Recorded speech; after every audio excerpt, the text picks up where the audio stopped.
Good morning mga kabahay. So day 2 tayo, no? Day 2 tayo dito sa ating pagtatiles dito sa Binalin. Hopefully, matapos namin ngayon to. Ako nagagawa ng mga tabasan. Paikot. Yan, mga seroho, medyo marami-rami rin yan. Masusubukan na natin yung ating inko, no? Yung tile cutter. Masusubukan na natin siya. So, ay, nagpiprepare na kami. Nag-prepare na si Proy. Right. Nagluluto na siya ng almusal. Ang almusal niya is, Tyler Desi. Hindi, tapos namin ito. Tapos namin nag-almusal. Meron kaming dito eh. Electric stove. Yan yung ginagamit namin, no? Kasi parang Arnold na yung magtutuloy dito ng mga buo. Tapos, ay babanat ng mga, seroho. Tulugan na nga pala namin kagabi to, no? Dito banda, sa unahan. Kaso, pinapak kami ng mga lamok. Malalaki pala yung mga lamok dito. Wala kami dalang electric fan, kaya yun. Tapos mainit pa, hindi kami gaano nakatulog. Pero, baka mamaya kaibigan na namin yung mga lamok, na pare. Kasi hindi pa tayo kilala eh. Kilala na nila tayo niyan. Hindi na nila nakilala si Master. So yun, abangan nyo mga kabahay mamaya. Update ulit tayo.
Break time muna mga kabahay, no? So ito na yung nagawa natin. Sa harap ng pinto, yung mga tabasan, ginagawa ko na. Yan, tapos dun sa dulo, yan si paring Arnold. Anong ulam natin ngayon, Teng? Niluto mo? Sinampalukang manok. Ayan, no? Yum, yum. Sinampalukang manok. Ang ulam. Nandito na sila Kuya Mon, kasi Chan Chan. Yung sa likod na lang yung pinipinturahan nila. Ito yung nagawa natin sa kitchen. Yan. So, kainan muna guys. Paki-subscribe daw yung channel ni Teng, yung Pet Malu TV. Pet Malu TV mga kabahay, sa mga kabahay nating pet lovers dyan. Yun. Pasyalan nyo yung aking... Yung mga mga kahayupan yan, no? Mga kahayupan. Ayun. Kaya subaybayan nyo yung mga kahayupan niya. Isang kababaw lang yung dito. Pet Malu TV. Yun. O, kain muna tayo.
So pagpapatuloy natin yung paggawa natin dito sa Minalim Project mga kabahay, no? Bali day 3 tayo ngayon, no? Pakita ko nga pala itong pinto sa inyo. Ito yung flash door na gagamitin sa mga kwarto, tayo rin magsasalpak niyan. Maganda yung pagkakagawa niya, no, mga kabahay. Flash door lang to, plywood. Siguro 1/4 na plywood. Nabili nila to sa ano, sa CW Hardware. Ano siya, yung parang two-tone yung plywood niya, no? Mas darker yung ito mga ano, rectangle design niya. Tapos yung random yung ano niya, yung haspi niya, kung makikita nyo. Maganda yan kahit hindi mo nakulayan, ang ganda na. Kahit ano lang, ang tawag nito, kahit sealer lang o kaya clear coat. Pero kukulayan nila Kuya Mon yan. Dito naman sa loob, ito na yung tops natin dito. Nag-grout na si Proy, no? Siyempre, ang pa mo. Tapos sila Kuya Mon, blinich na nila yung mga hamba. Yan. Babarnisan kasi yan. Masyadong mapula yung pagkakahoy. So ginamitan nila ng bleach. Yung purpose nun para mag-light. Mag-light siya para... Mag-light lang kasi yung kulay ng barnis. Tapos mas masyadong dark yung kahoy. Gusto niyo siya maging light.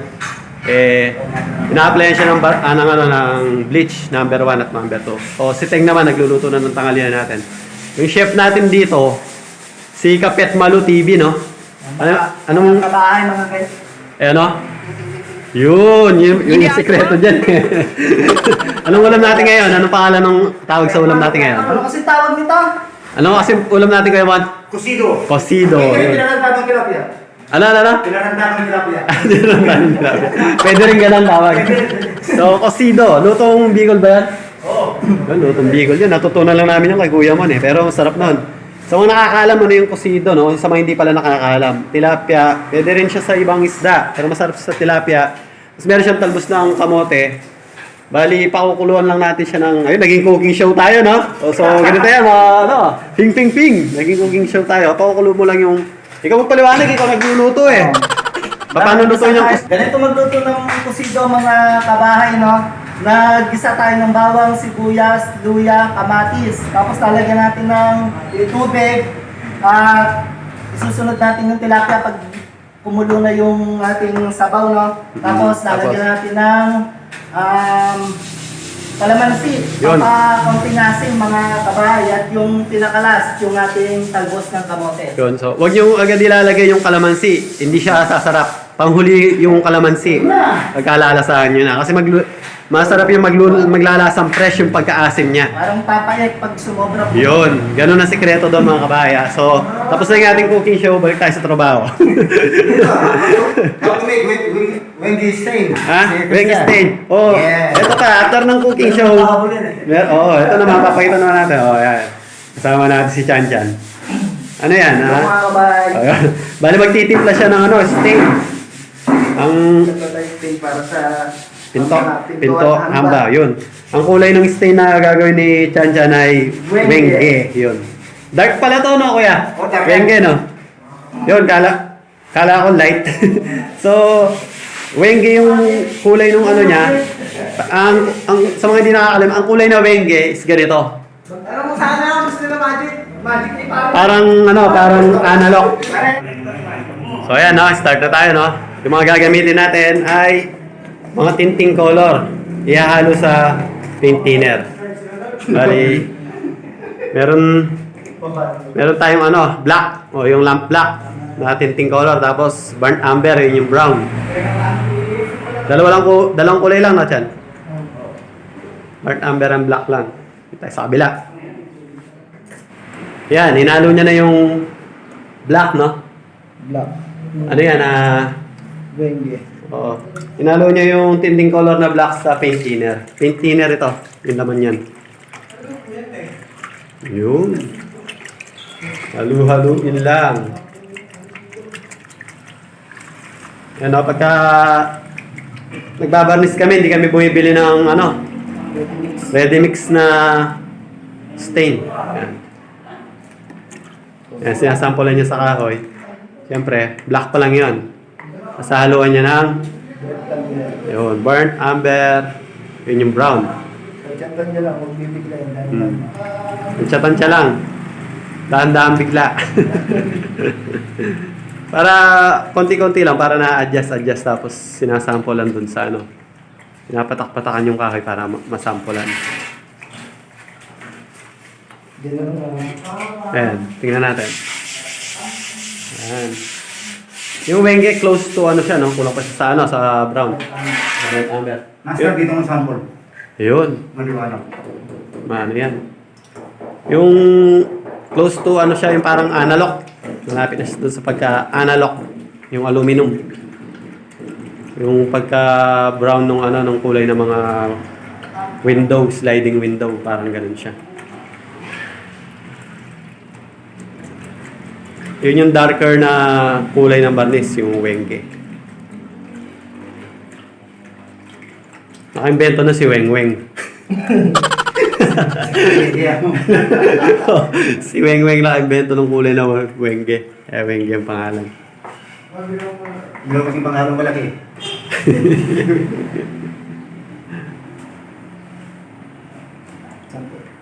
Sample. Ayan, sasampulan na natin sa kahoy. Ano to? Pine wood to eh. Pero ulianayin natin konti para Number ng Lia, 240 ba yan? Liliyahin muna daw ng 240. Sample tayo dito bago nila i-apply yan sa ano. Actual, no sa hamba. Yun no? Yun no? Amber. No, kita nyo paano lumitaw yung ano, yung Amber pa. grain o yung haspi ng kahoy nung na-applyan. So, kulang pa daw siya ng burnt amber. Dagdag ng konti. Yun yung kagandahan ng ano, huwag niyong bibiglain dahil pag napa-dark yan, naku po, hindi niyo na siya ma-adjust. Simpla na naman kayo.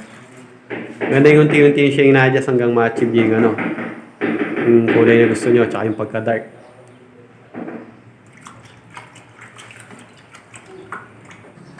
So yun, no? Sample ulit. Sample ulit natin dito sa kahoy.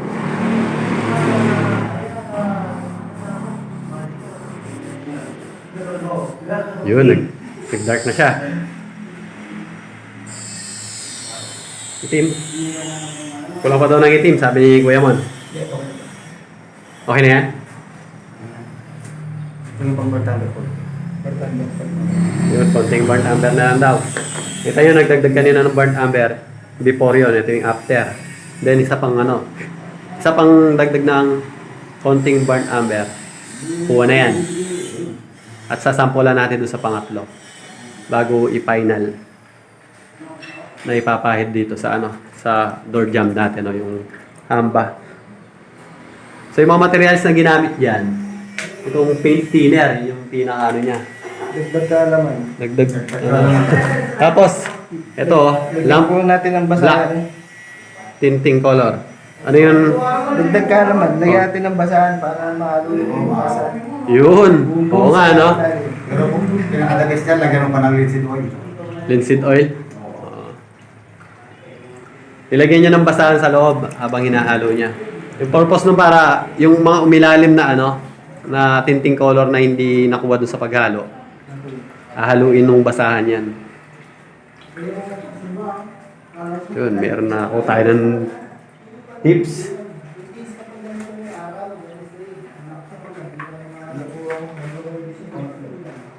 So ganyan, wenge din yung pinto ko, man. Okay, ganun yun. Wenge rin ng pinto. Ayan. Ito parang gano'n. Yun. Gano'n. Ayos. Puti kasi yung kahoy. Kita natin. Buko mo. Kita niyo yung ano niya? Pagka-adjust niya. Bali, ito tayo. Ito yung kulay ng ano natin. Hamba natin at saka kulay ng pinto natin. So ayan, no, sasampulan nila dito sa hamba natin dito sa master's bedroom. Ayan. Ang ganda na niya pagka nag-route, oh. Hindi nga pala kami natapos kahapon mga kabahay, no? Day 2 kahapon, day 3 ngayon. Pero almost natapos namin. Yun nga lang, natira ito mga tabasan na to. Ayan, pagtapos namin kumain, medyo tinamad na kami maghalo ng konti. Siyempre, alam mo naman, pag nabusog na yung mga ano, baluga, ayan. Yan lang yung ginawa namin ngayon. Pag nabusog na yung mga baluga, tinatamad ng kumilos. Ganun talaga. Mga tabasan na yan. Matrabaho rin kasi. Yan yung mga ganyan tabasan.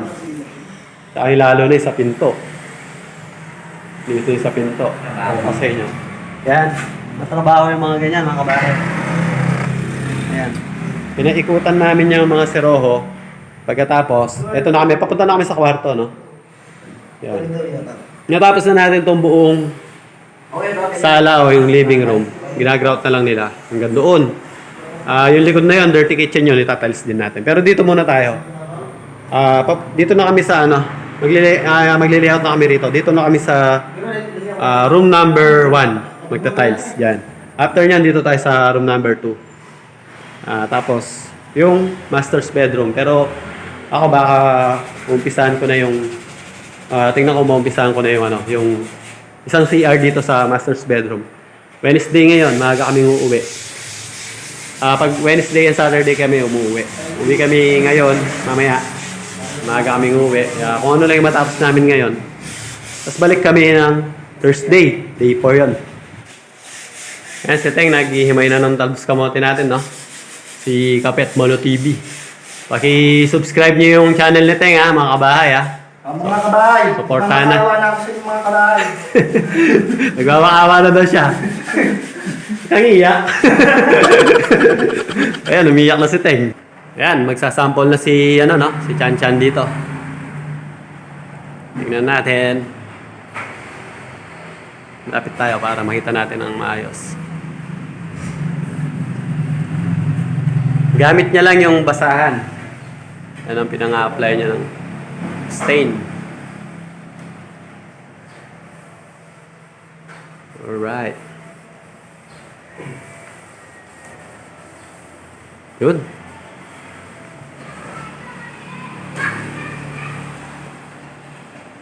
Ganda na.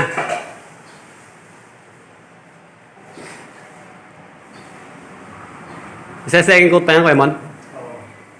After nyan, second. Isa pang ano.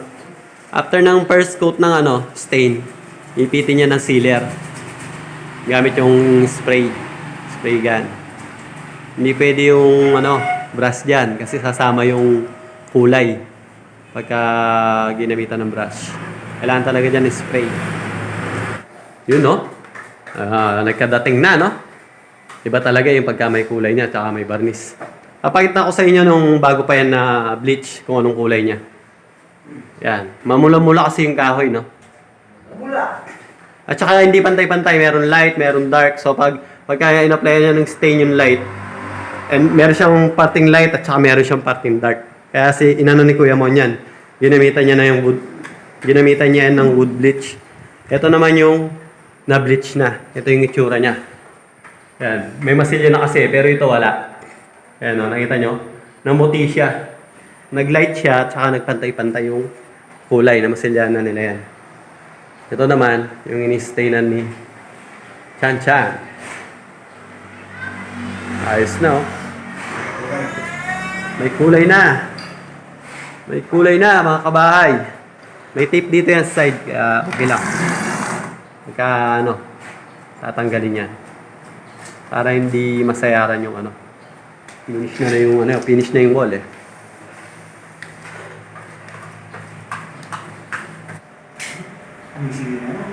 Tapos yung sa mga sulok, ginamitan na ni Christian ng brass, no? Sa mga sulok nung ano, balsyada. Para hindi kayo mahirapan abutin yung mga ano, sulok-sulok ng ano, hamba. Iba talaga yung varnish sa kahoy, no, mga kabahay. Maganda talaga siya. Kasi lumilitaw yung ganda ng kahoy. Compare doon sa pipinturahan lang siya. Kukulayan lang siya ng, yung iba, kinukulayan ng chocolate brown. Kaya doon ang pangmatanda yun. Hindi na uso ngayon yung chocolate brown sa hamba. Nung araw, halos lahat ng hamba sa pinto, ang kulay chocolate brown eh. Yan. Mas ganda talaga yung varnish sa kahoy. Tapos lalo na yung wall puti. Talagang litaw na litaw. Litaw na litaw yung ano, yung ganda ng ano, yung kulay ng pinto. Saka gumaganda yung bahay. Bali lang pinto itong babarnisan nila. Ito kasi steel door to eh, no? Itong main door na to, steel door to, bakal to. Yan, yung mga uso ngayon. Pag binili nyo yun, isang set na yan, kasama na yung amba. Meron na siyang doorknob. Yan. Salpak na lang. Bali, 1, 2, 3, 4. Isa pa CR, 5, 6, 7. Pati yung sa 7 na pinto ito. Ayun, yun doon. 7 na pinto. Ito, steel door din to. Itong palabas dito. Ito yung dirty kitchen. Ito naman yung bodega. May pinto rin to. Ito yung na-bleach nila. Tingnan yung kulay ng na-bleach. Di ba namuti siya? Tsaka hindi na siya basta namuti. Nagpantay-pantay ang kulay nila. Dati kasi may hindi pantay-pantay. Tingnan nyo yung hindi pa nabi-bleach. Ayan o. Mamula-mula siya. Which is hindi maganda yun. Yung mamula-mula siya. Lalo na pagka ang kulay niya is light lang. O kahit na pa dark, hindi siya magpapantay-pantay. Blinits ni Kuya Mon, ngayon nagpantay-pantay siya. So maganda na siyang base para sa doon sa stain, doon sa varnish. Yan. Pero kung maganda yung kahoy na ginamit, hindi katulad noon, hindi na kailangan ng stain. Hindi naman sa lahat ng pagkakataon. Ayun, ganda na. Ayos. So, malapit na rin kami kumain. Malapit na ba yan, Pet Malu? Malapit na. Ang bango. Tapos yung kanin natin. Mainit-init. Pag wala kayong salandra mga kabahay, pwede ito oh. Pinagbabawal na technique. Ayan. Pag wala kayong Ayan. Tapos punas mo nga sa mata. Sige, update na lang tayo. Trabaho muna.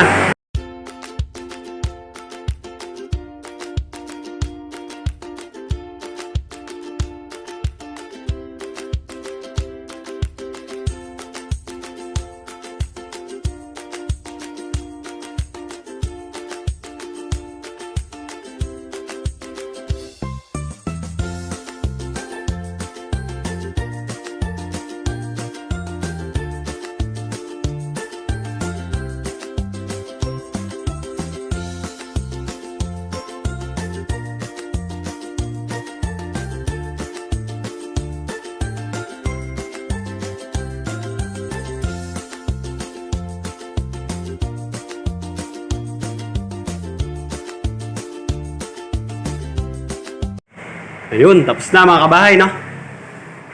Linis ng tingnan, no? Ang ganda. Yan. Bali, nag-route na namin yan. Kaya, okay na siya. Matatapos lang naman pala ng ulan dito, no? Ayan. Hanggang doon lang tayo. Iba na ang tiles doon, 40x40 na ceramic na yung gagamitin doon. Nagre-ready na kami para umuwi. Ito nga pala yung nasampulan nila Chan-Chan, no? Nila Kuya Mon. Yung wenge. Ano pa lang yan? First coating pa lang yan. Ipapatungan pa na isa na dyan. Ha? Ayan na yan. Yun na daw yun. May top coat ng dead flat, no? Yun, naka-top coat siya ng dead flat. Dito naman, pinapaubos na lang natin yung halo. Ayun, tapos na pala, ubos na pala. Bale, ito yung transition niya, no? Magkaiba sila kasi naubusan nito. Ang ginamit nga pala natin tiles dito, sa living room ito, ay full body na porcelain tiles. Ibig sabihin yung full body, yung pure porcelain siya, hindi siya parang naka-glaze lang o nakatubog sa ibabaw. Hindi nakatapping. So, good quality ito. Masasabi ko na good quality ito kasi wala akong nakita kahit isang bingkong. Natapos namin project na walang bingkong. At saka yung mga sizes niya para-pareho. Ganda ng quality niya. Kung titingnan nyo. Ayan o. Walang bingkong siya. Mahal nga lang yung mga ganitong klase ng tiles. Sabi nila ma'am, nasa mga 300 pesos isa yan. Pero sulit naman, class A. Ngayon, dahil naubusan, full body sana lahat ito eh. Ito ay na lang, porcelain na lang ito. Yun. Lang siya, yung parang kumbaga sa tubog lang o parang plated lang na porcelain. So yan yung natapos natin ngayong araw. Pauwi kami, maaga kaming mag-stop ngayon. Pauwi kami. Katatapos lang na ulan dito. Ayun nagbaha na sa labas. Ayan, si Kuya Mon, naka-ready na. Naka-ready na sa biyahe. So yun, hanggang dito na lang yung vlog natin sa araw na to. Babalik kami bukas, Huwebes, babalik kami bukas ng umaga para ipagpatuloy yung paggawa. Hindi ako nakapag-tiles dito sa banyo. Medyo, muna, nagpahinga muna ng konti at inuna muna natin yung ano. Siguro pagbalik natin bukas, unahin natin yung pinto. Yan, para kung kailangan siyang katamin, makatam na bago nila i-finish. Dahil nakatiles na rito, dyan, at dito, pwede nang isalpak yung mga pinto niyan. May ilagay yung mga hinges, pati yung makatam kung kinakailangan katamin sa ilalim at saka sa side. So, yun. Subaybayan nyo pa yung mga paggawa natin dito hanggang bukas. At muli, salamat sa panonood.